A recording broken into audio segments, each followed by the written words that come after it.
আপনি দেখছেন poddanews24.com এর রাত 10:30টার বিশেষ বুলেটিন ফ্ল্যাশ নিউজ। সাথে আছি আমি Hridika Ahsan. facebook.com/poddanews24 page follow করে আমাদের সাথেই থাকুন। তদন্তাধীন মামলা নিয়ে গণমাধ্যমে বক্তব্য দেওয়া বন্ধ চেয়ে জননিরাপত্তা বিভাগের সিনিয়র সচিব, পুলিশের আইজিপি ও পুলিশ কমিশনার বরাবর আইনি নোটিশ পাঠানো হয়েছে। তাদের আইনি নোটিশ পাঠান সুপ্রিম কোর্টের আইনজীবী শিশির মনির। বিস্তারিত ডেস্ক রিপোর্টে।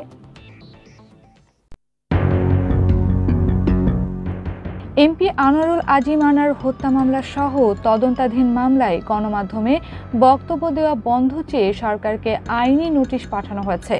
স্বরাষ্ট্র সচিব, পুলিশের আইজি ও ঢাকার পুলিশ কমিশনারকে এই নোটিশ পাঠানো হয়।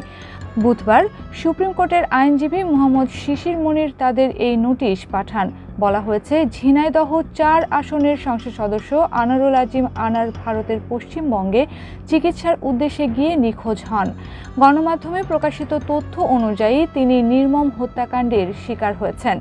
আজ অবধি তার মরদেহ উদ্ধার করা সম্ভব হয়নি। বিষয়টি টক অব দ্য কান্ট্রি হিসেবে পরিণত হয়েছে।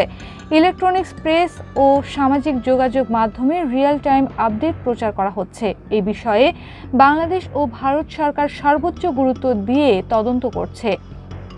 সাংবাদিকরা উদ্বুদ্ধ পরিস্থিতিতে নানা ধরনের প্রশ্ন উত্থাপন করছেন।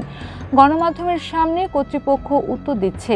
বিভিন্ন গণমাধ্যম পছন্দ অনুযায়ী হেডলাইন করছে।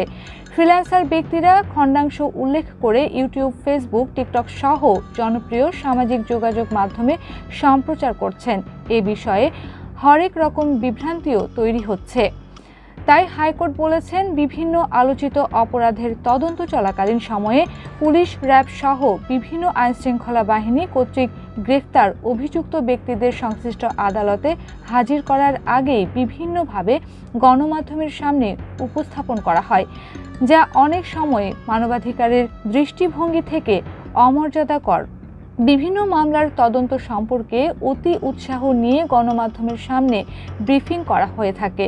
কিন্তু মনে রাখতে হবে, যতক্ষণ পর্যন্ত আদালতে একজন অভিযুক্ত বিচার প্রক্রিয়া শেষে সাক্ষ্য প্রমাণের ভিত্তিতে দোষী সাব্যস্ত না হচ্ছেন, ততক্ষণ পর্যন্ত চূড়ান্তভাবে বলা যাবে না যে তিনি প্রকৃত অপরাধী। গণমাধ্যমের সামনে গ্রেফতার কোনো ব্যক্তিকে এমনভাবে উপস্থাপন করা সঙ্গত নয় যে তার মর্যাদা ও সম্মানহানি হয়। নোটিশে বলা হয়েছে, গণমাধ্যমে তদন্তাধীন মামলার বিষয়ে বক্তব্য প্রচার বন্ধ না করলে উচ্চ আদালতে রিট করা হবে। Happy Rahman, Padma news. সাবেক সেনাপ্রধান অবসরপ্রাপ্ত জেনারেল আজিজ আহমেদের বিরুদ্ধে দুর্নীতির অভিযোগ অনুসন্ধান চেয়ে দুর্নীতি দমন কমিশনে আবেদন করা হয়েছে। বুধবার দুপুরে ঢাকার সেগুনবাগিচায় দুদক কার্যালয়ে সুপ্রিম কোর্টের আইনজীবী সালাউদ্দিন রিগান এ আবেদন করেন। বলা হয়েছে, দুর্নীতির অভিযোগে আজিজ আহমেদের বিরুদ্ধে মার্কিন নিষেধাজ্ঞা ও জাতীয় দৈনিক পত্রিকায় প্রকাশিত রিপোর্ট জাতীয় ও আন্তর্জাতিক পরিমণ্ডলে বাংলাদেশ সেনাবাহিনী ও বাংলাদেশের ভাবমূর্তি ক্ষুণ্ণ করেছে।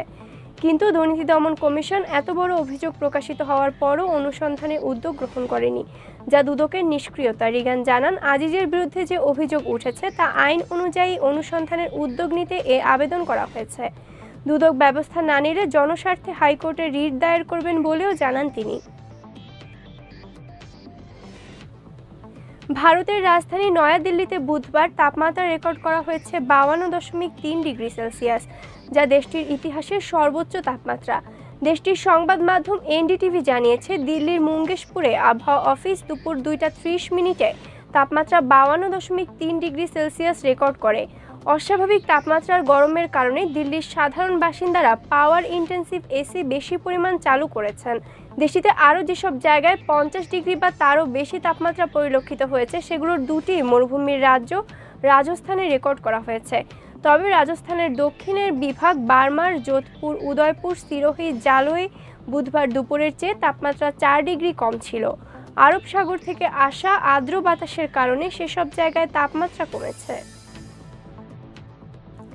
তীব্র তাপদাহে পুড়ছে বাংলাদেশ সহ এশিয়ার বিভিন্ন দেশ।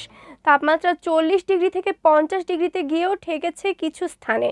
গরমের এই উত্তাপের মাঝেই সামাজিক যোগাযোগ মাধ্যমে উত্তাপ ছড়ালেন দুই বাংলার জনপ্রিয় অভিনেত্রী নুসরাত ফারিয়া। বুধবার সকালে নিজের ভেরিফাইড ফেসবুক অ্যাকাউন্টে ছবি প্রকাশ করেছেন ফারিয়া। সেখানে শুধু অন্তর্বাস পরিহিত অবস্থায় দেখা মিলেছে তার। কোনো বিচের ধারেই ছবিটি তুলেছেন অভিনেত্রী, তবে স্থান উল্লেখ করেননি তিনি। নুসরাত ফারিয়ার এই বিকিনি লুক রীতিমতো ঝড় তুলেছে সোশ্যাল মিডিয়ায়। ছবিটি পোস্ট করে ক্যাপশনে নায়িকা লিখেছেন বিটিং দ্য হিট। এদিকে ফারিয়ার ছবিতে ভক্তরাও মিশ্র প্রতিক্রিয়া ব্যক্ত করেছেন। কেউ কেউ লিখেছেন সাহসী অভিনেত্রী, কারো মন্তব্য গরমে উত্তাপ বাড়াচ্ছেন ফারিয়া, আবার কেউ কেউ অকথ্য ভাষায় সমালোচনাও করছেন অভিনেত্রীর। চলতি মৌসুম শেষে পিএসজির সাথে চুক্তি শেষ হচ্ছে কিলিয়ান এমবাপ্পের।